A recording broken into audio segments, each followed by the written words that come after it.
All right, let's talk about Chelsea, shall we? Look at this graphic. Now, Chelsea drew midweek with Qarabag in Europe. They're away at Wolves this weekend, but this graphic shows that Enzo Maresca, or they're at home rather, and Enzo Maresca making so many changes that he's come under some criticism, but the stats don't lie. He's made more changes this season than any other coach. But have a listen to what he's recently said about his rotations. I think in this moment, football is a bit different compared to years ago in terms of physicality and intensity.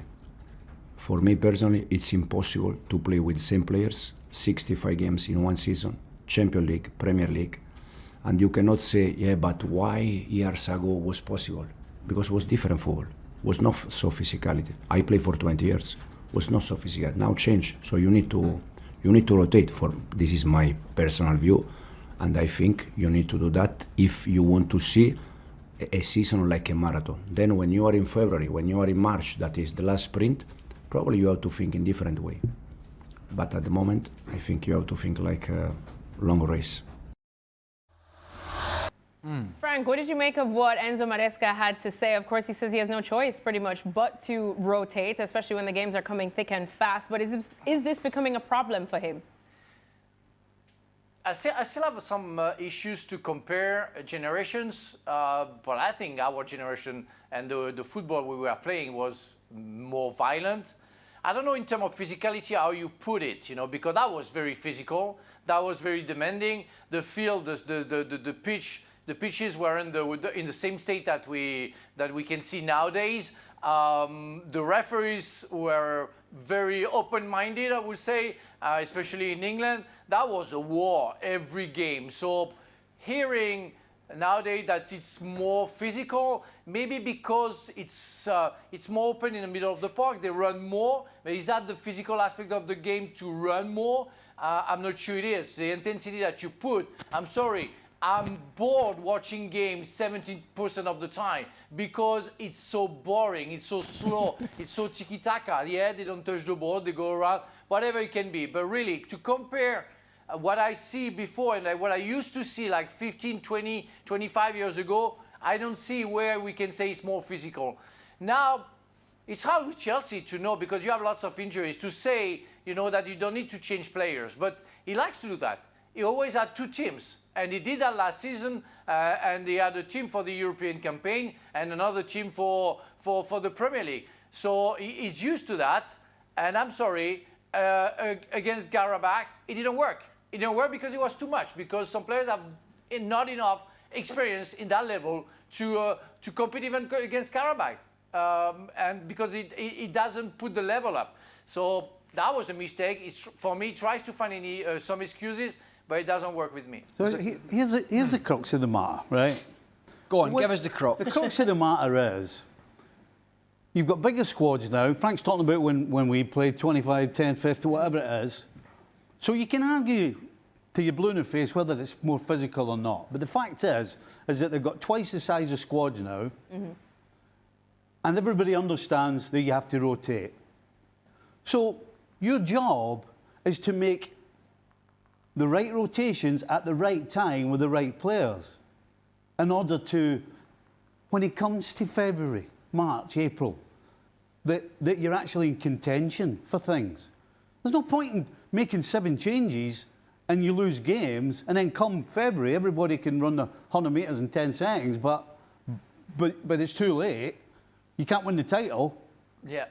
So his job is not to complain whether it's too physical or not. His job is to make changes when they need to be made, not just blanket throwing 7. We sit here week after week talking about how inconsistent Chelsea are. Well, guess what? If you're going to make 7 changes every time, then you're going to be inconsistent. So you have to figure it out that you're maybe changing 3, and then the next week it's 3 different ones, and then that way that they got more staff, they got more computers, they got more data.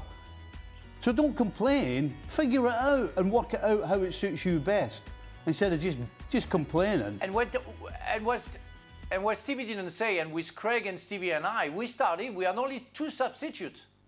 2. They have how many? 5, 6, 7 every game? almost you can change the whole team, you know. Come on, stop complaining, you know. Make them run, make them fight, I don't know, whatever, you know, but I'm fed up to hear that. Nobody talked about rotation when people couldn't really rotate. When Stevie's Liverpool were winning, correct me if I'm wrong, but the Champions League called the European Cup. They played in the midweek, still played in the League Cup, still played in the FA Cup. They still won. Still competed, they were tired, couldn't rotate because they didn't have the squad. When Man United won the treble in '99 with Ferguson's team, wasn't a hell of much rotation, but they were successful. There was no grass in the field hardly back then, particularly in the Premier League. You were running through a trough. There's a counter-argument to what Maresca's saying here, is never have the players been fitter, never have the players been more looked after, never have the players had more help. And yet, never have the players had more excuses. There's gremlins in the back, gremlins, sports scientists, he can't play, nonsense. Absolute nonsense. I don't care how many changes Enzo Maresca makes. He can make 300 changes between now and the end of the season. I couldn't give a toss. He's only going to be judged on results, on where Chelsea finish, on how successful they are, and whether he'll keep his job or not, right? So he can make changes. I don't care. You make changes, you win. Nobody cares. Nobody cares. And he can come out and say all he wants, right, about the game being more physical and this. That's it. Listen, we could argue about that, debate it for a week. All right, there's no doubt the game has changed, but there's no doubt the pitches are better. There's no doubt the players are pampered a lot more. There's no doubt they understand more about fitness and how to keep players fit, right? But there is also no doubt that there are people behind the scenes at all these elite football clubs just telling managers and coaches what players can't do. He can't do this, he can't do that, he can't play 3 games, he can't. That was never a problem before. And you've got injuries now. You had injuries then. It's all going to boil down to not how many changes he makes, but how many good results he gets. Now, he can do it either way. A, B, C or D. Doesn't matter. Liverpool last year didn't make many changes, particularly at the start of the year, 6 months, and they rolled away with the Premier League, did all the hard graft. And okay, maybe it came back to haunt them a little bit nearer the end of the season. That's getting the balance right. But, you know, we can listen to his quotes, he can say what he wants. No, at the end of the year, we will not talk about his changes. We will talk about where they've finished, how successful they have been, or how successful or unsuccessful they have been, and whether Enzo Maresca will stay in the job. But there is absolutely no doubt there are too many people behind the scenes now telling managers what players can't do, rather than a manager understanding what a player can do. And that, I think, is to the detriment of some of the performances, because they have the leeway to go back into the well and bring players from the squad. Never had that before, and guess what? It wasn't a major problem for a lot of these guys. Well, let me go to Nedum, because Nedum is of the younger, more pampered generation of footballers. Nedum, where do you stand in all of this? And also, given the fact that after that draw with Qarabag, Enzo Maresca sort of hinted that he also has to deal with these rotations and do them because of his team going all the way in the Club World Cup. Yeah, listen, I've never felt younger than at this point in the show in my 5 years working. Never have I felt younger. Because listening to everything that the boys are saying, like, I don't necessarily disagree with it, because the pitches were worse back in the day. There's a sense of like physicality which was definitely there back in the day.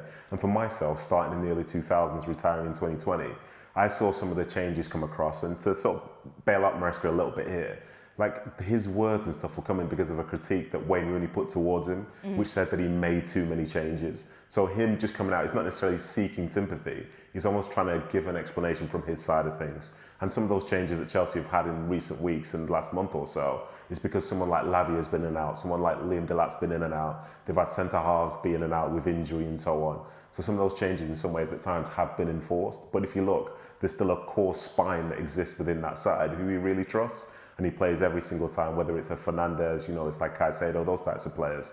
So yeah, to talk about my side of things, I remember when the Premier League changed from my perspective, and it was the time, to be honest, when Gareth Bale was at Spurs and he was really, really performing to a high level. And if you remember, for the style of play that he had, he was so fast, he was so direct, and he could just keep going and keep going and keep going.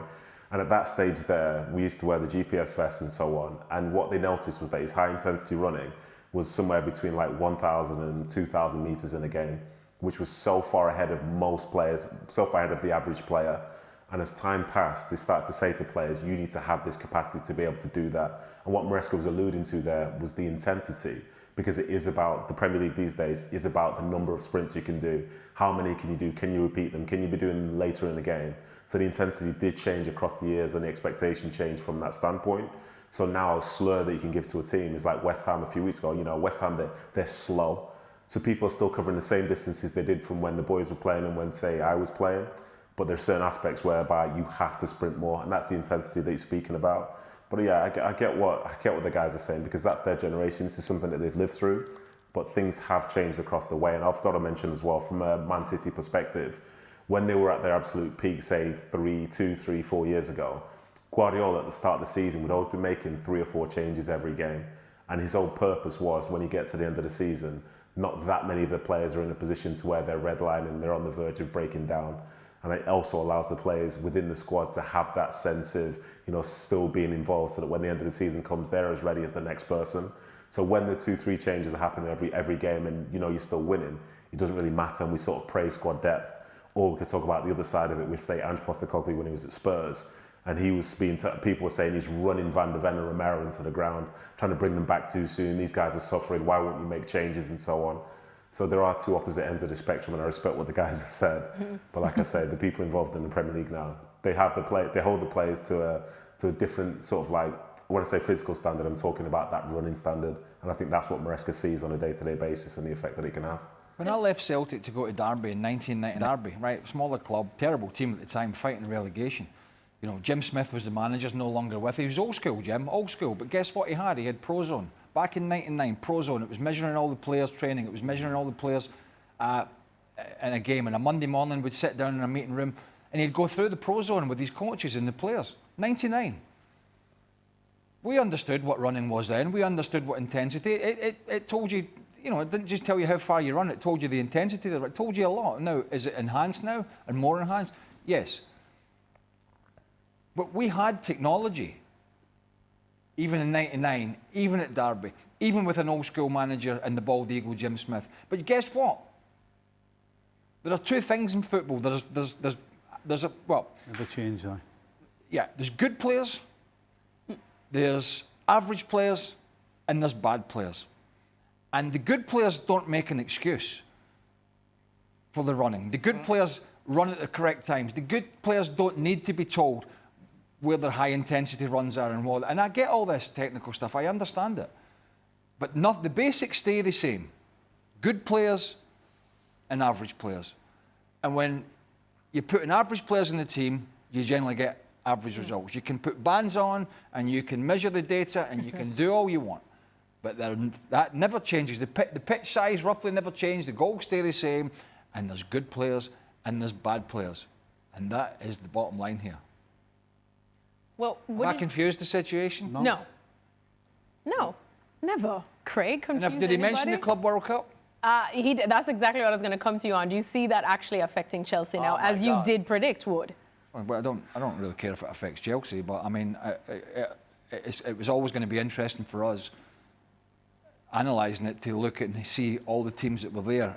You know, the big teams that were there, not the ones that sort of weaseled their way in and got paid a few quid. Was the big teams, how it was going to affect them and how it was going to affect their injuries and their performance.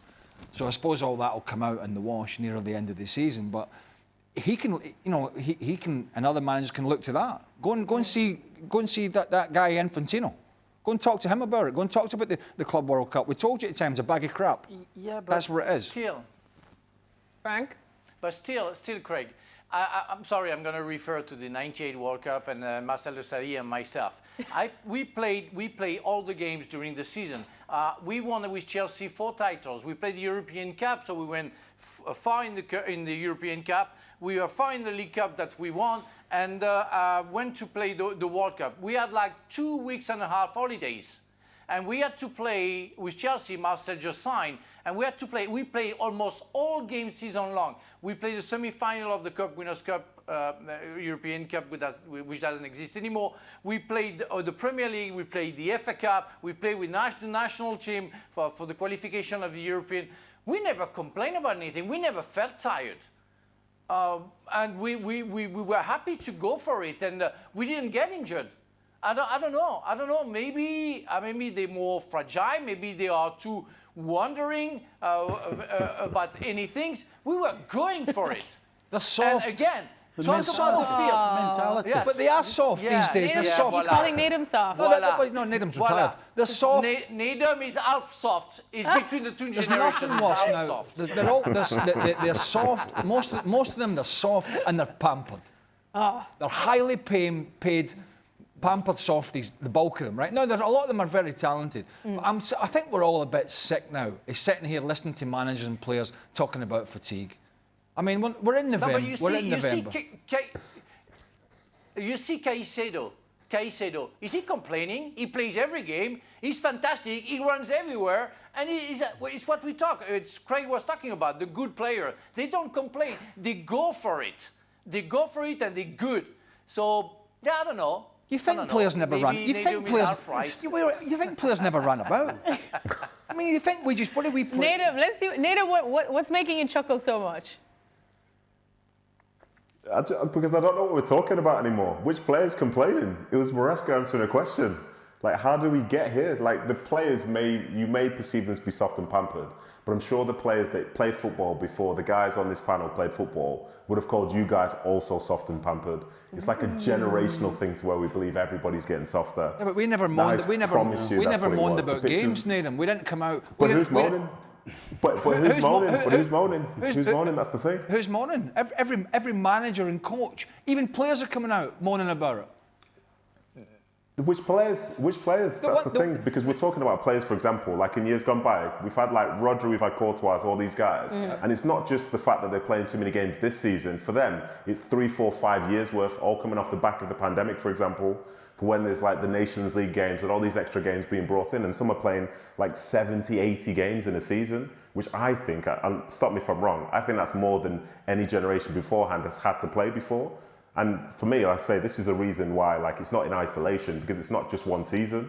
And I think the accumulation, as Frank said, you know, you have a 2.5 week break in the summer before you start again. That's too short.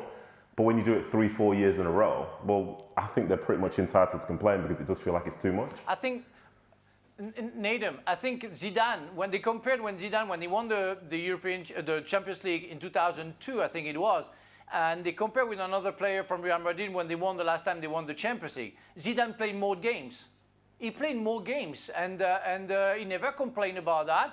And he was in the middle of a before World Cup 2002, and he played all the games. And so they are playing games. I remember that in average, 98 players from France play like 60, 62 games a season. So I think it's more like we are trying to find why players are so much injured nowadays. And that's maybe the question mark we have to find. Why they are so much injured.